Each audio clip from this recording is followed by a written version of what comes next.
A graça e a paz do Senhor Jesus. Olha nós aqui novamente, desta vez estamos já para falar desta viagem missionária do apóstolo Paulo, né? O Senhor Deus quer te enviar, você sabia disso? Você está disposto a ser enviado pelo Senhor? Olha, na primeira viagem do apóstolo Paulo, a sua primeira viagem missionária, ele saiu com Barnabé, era o seu companheiro, e tudo indica que Barnabé era o líder desta missão.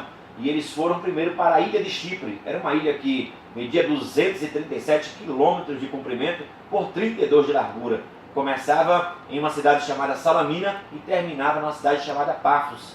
A primeira viagem do apóstolo Paulo, ele saiu de Antioquia, ele foi até o porto de Seleucia, a 25 quilômetros. Ele se dirigiu até a ilha de Chipre, foi até Salamina e foi até Pafos. De Pafos ele foi também para Perge, lembrando que não era só Paulo e Barnabé, havia um auxiliar. Quem era ele? João Marcos. João Marcos era o auxiliar dessa primeira viagem.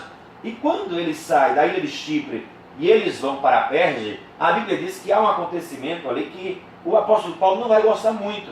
E que acontecimento foi esse? O jovem João Marcos desistiu da viagem. Ele abandona a missão e ele retorna para Jerusalém. Mas Paulo e Barnabé continuam a sua viagem.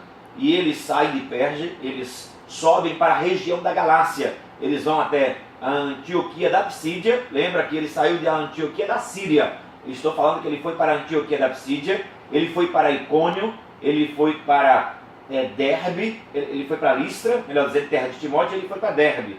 Então é ali o último ponto da primeira viagem missionária do apóstolo Paulo.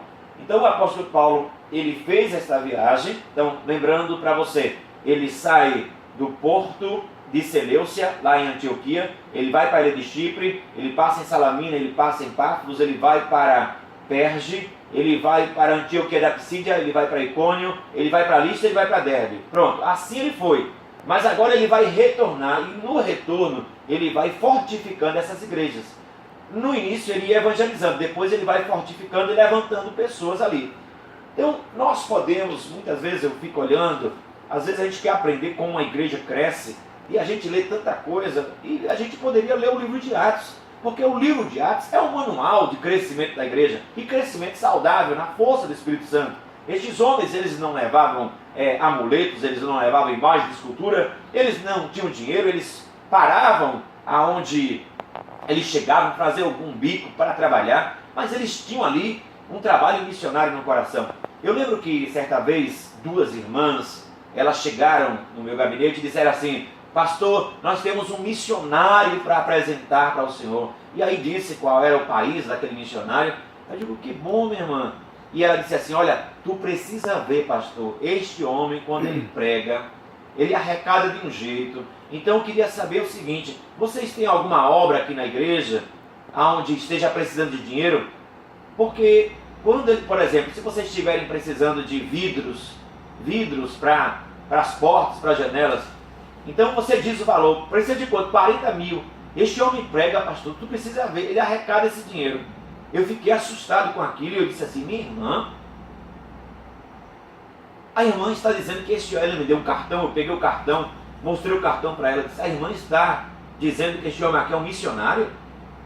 Porque antigamente, irmão, eu não sou muito velho não, ou melhor dizendo, eu não sou velho, mas antigamente, quando se falava de um missionário, as pessoas diziam assim: pastor, quando este homem prega, as almas se convertem, os corações se derretem. E agora a irmã está dizendo que este homem, quando prega, ele arrecada? Peraí, minha irmã, que missionário é esse? Não, pastor, pelo amor de Deus, eu só quis focar uma área. Mas se o senhor quiser ganhar, quer falar dessa área de ganhar vidas, então olha que coisa, que distorção da missão.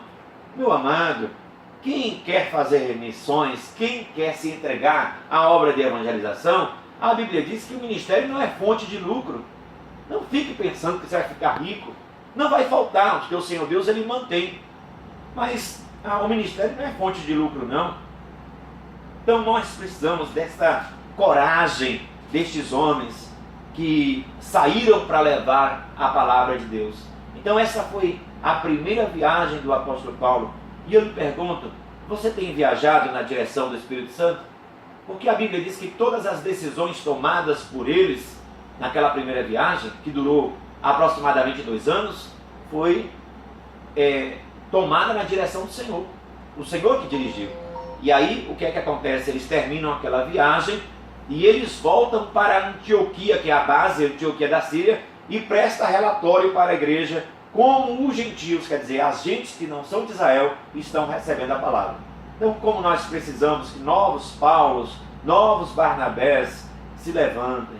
Não seja você um João Marcos que desiste da missão simplesmente porque não recebeu o devido preparo. Só vá quando o Senhor te preparar. Que o Senhor nos abençoe em nome de Jesus.